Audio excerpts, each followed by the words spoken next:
challenging that one. Just in case you don't have eyes. Be coming from this car talking about how the sun is rising just in case you don't have eyes. The news or the radio or whatever, they usually say that. Yes. In fact, they do. It seems like you didn't really listen to the radio a lot. Well, let me tell you, they actually say good morning, what a beautiful sunrise, and those type of things in the beginning where it's sunrise. Yeah.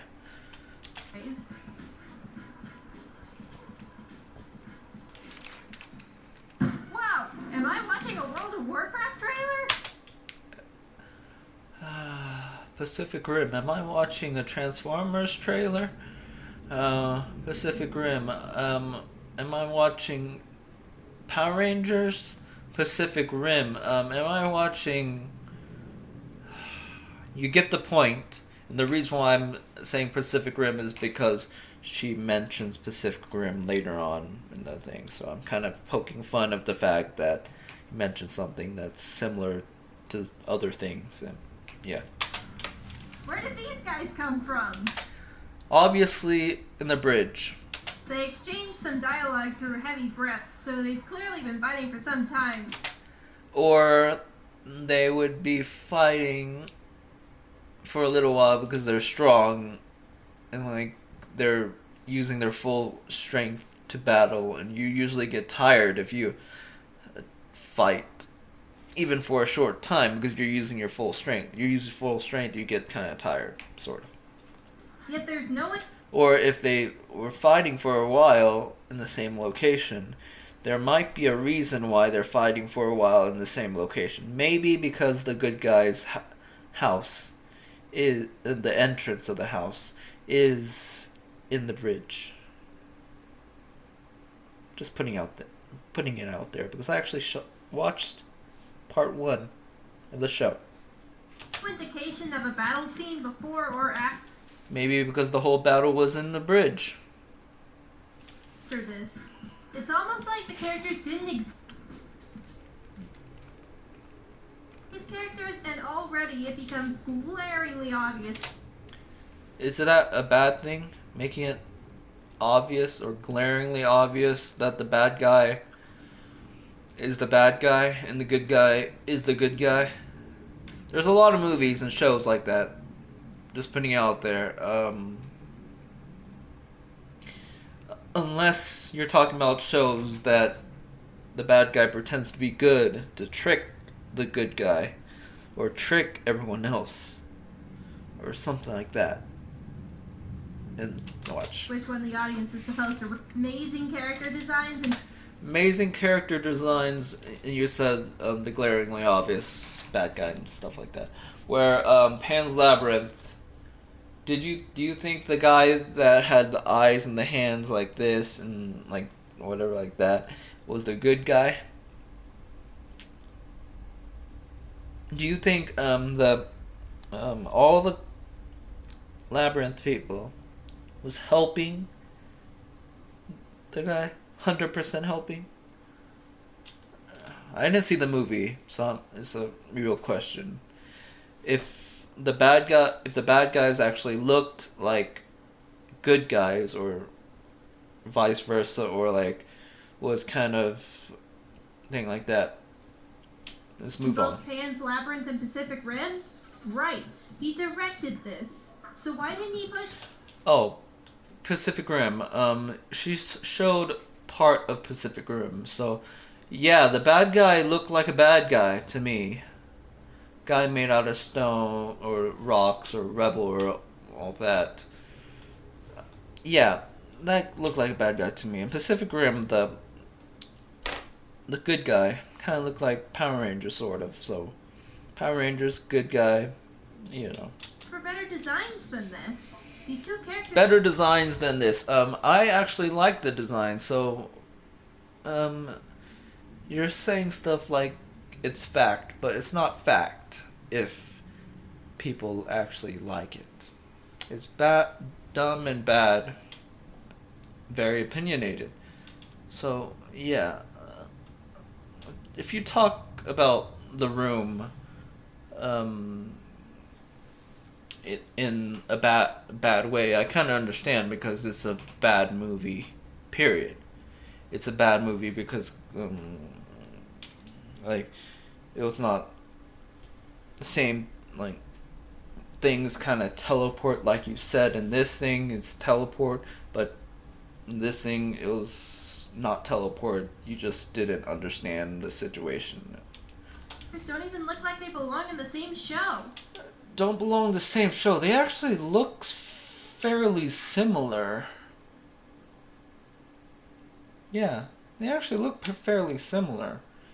And Pan's Labyrinth actually was like a very fantasy-like thing, whereas Trollhunters seem more grounded in reality and stuff like that. More grounded. So, yeah. So, This guy looks like an MMO villain.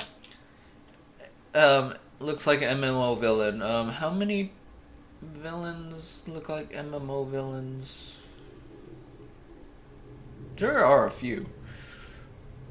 Not on the top of my head, but she doesn't show examples of it. And the only example she shows was scantily clad woman that's like an MMO, like elf. But there are a few. And this guy looks like a background character from Monsters Inc.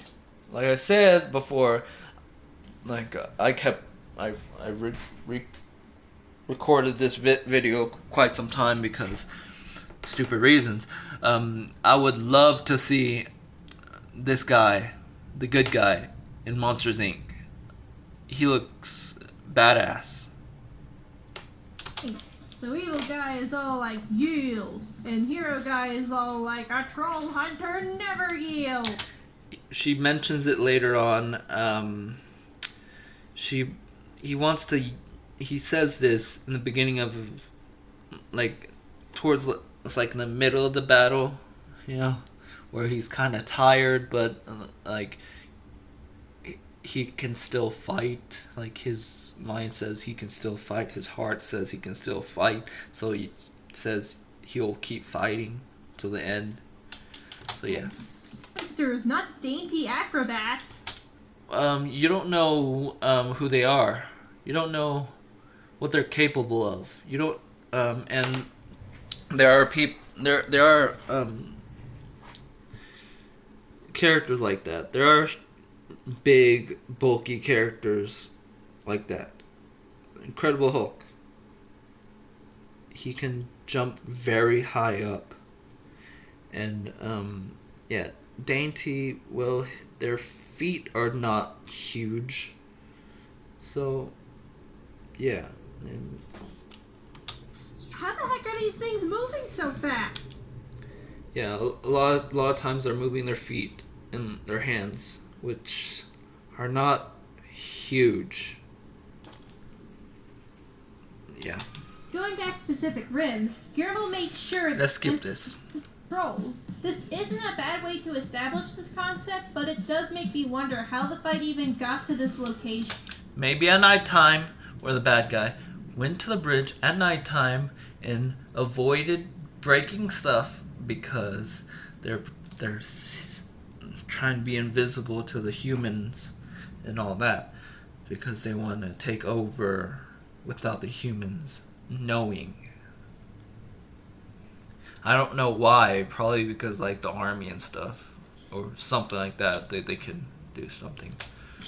Both parties get hurt by sunlight, and neither of them want to be discovered by humans. So why would they choose to fight in a location where the sun is bound to rise? And show me an example of a good place for them to battle, and I'll agree. But you never show an example. And a bridge kind of covers sunlight, and the sun's shadow doesn't move very fast, so they can follow the shadow. Yeah. Where any Randy driving by could see them. Nope, they're driving by on the bridge. They're under the bridge, so I don't think so. How did this fight initiate? What is their goal apart from obtaining the amulet? That's the goal. Obtaining the amulet is the goal. How did they even get here? You see, You repeated the same question. How did they get here? How did the battle start here?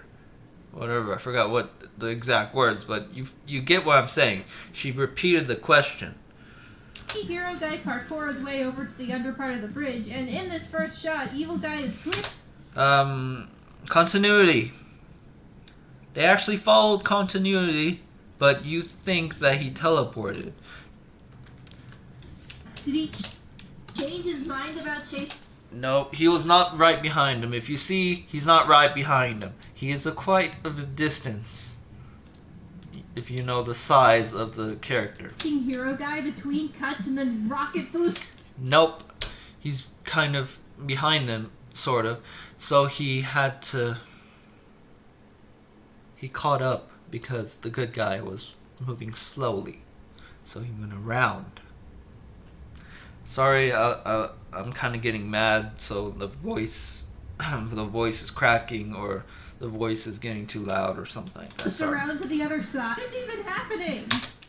You're shaking the camera to be funny, but it's not funny because you're making yourself dumb. So, yeah. We got some nice camera work here with. At this point, I'm guessing Evil Guy. No, he didn't teleport. He went up in the bridge and hid, and then jumped on top of it. Surprise attack. He always uses a surprise attack, so then he could hit him very cheap. Has had the power to teleport this whole time, and the show just keeps forgetting to mention it. Nope.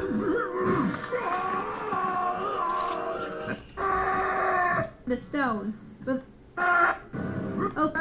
so Hero Guy decides to just give up and be turned into stone. And she kind of mentions the mouth. Yeah, I can talk pretty well with one side not moving at all. So the thing she says, no. But then it cuts to. Anyway, so Hero Guy asks, well, it sure looks like yielded to me. Yielded because he didn't expect how strong he was. Because in the show later on, you see how much work put into defeating him.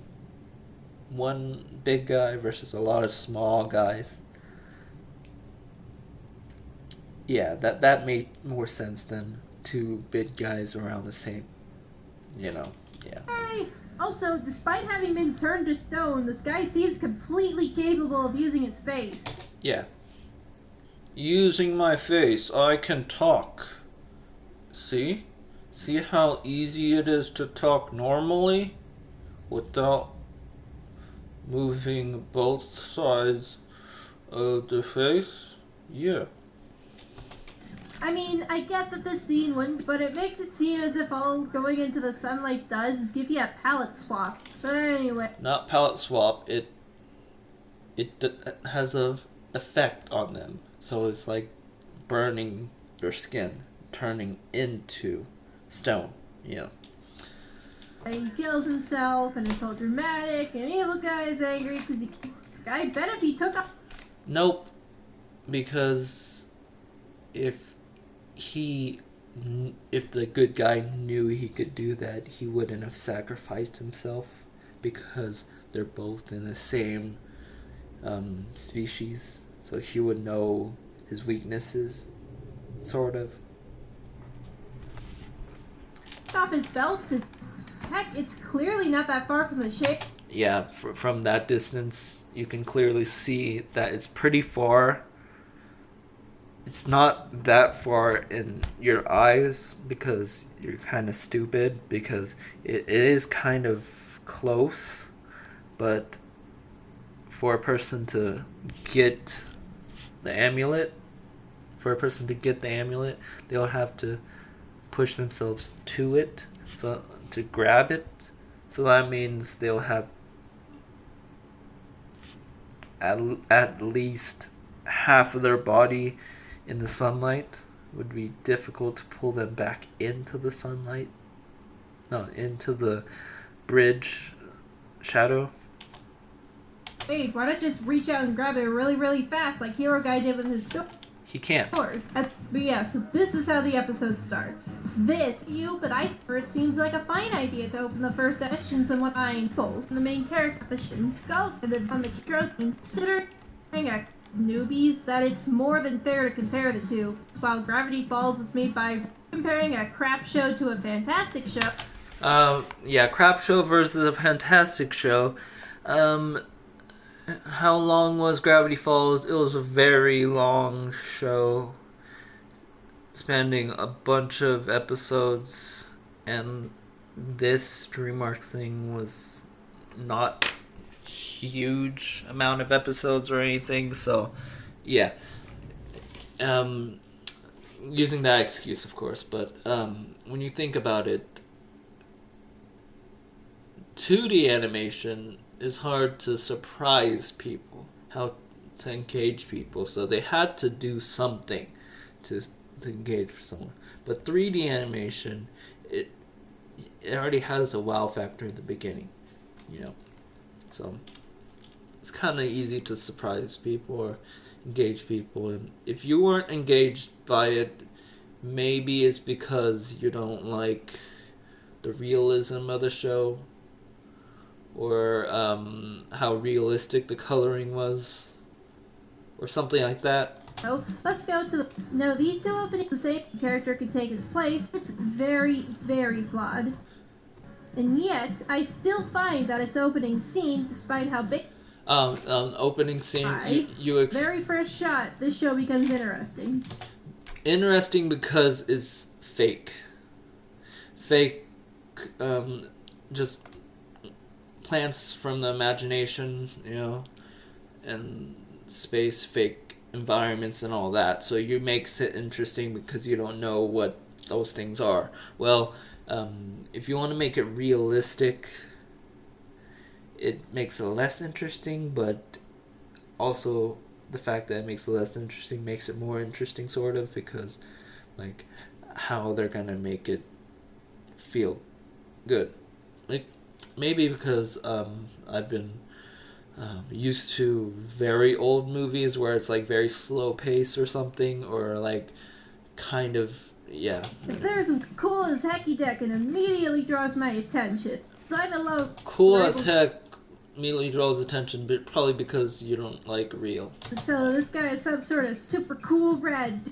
It's super obvious that this guy is evil due to his... Contradicting yourself, because you said that to the other bad guy. Color schemes draw attention and becomes interesting. It's why animals if it's not effective. Cheap is not effective. It is. You said it's effective, but it's cheap. So you're giving that a good thing because it's good. Oh well. Especially considering how cute these creatures, now referred to as slugs, are. They exchange dialogue like an... Not that I don't... Copy. Then the villain pulls out his weapon and reveals that he somehow experimented on a corrupted slug, which is... Yeah, so that was my thought on all this hate on the show. I wanted to defend it because I actually enjoyed it, and yeah, whatever she says, there's some understanding. I understand some of those stuff, but kind of seems like she didn't watch the show. And yeah, whatever.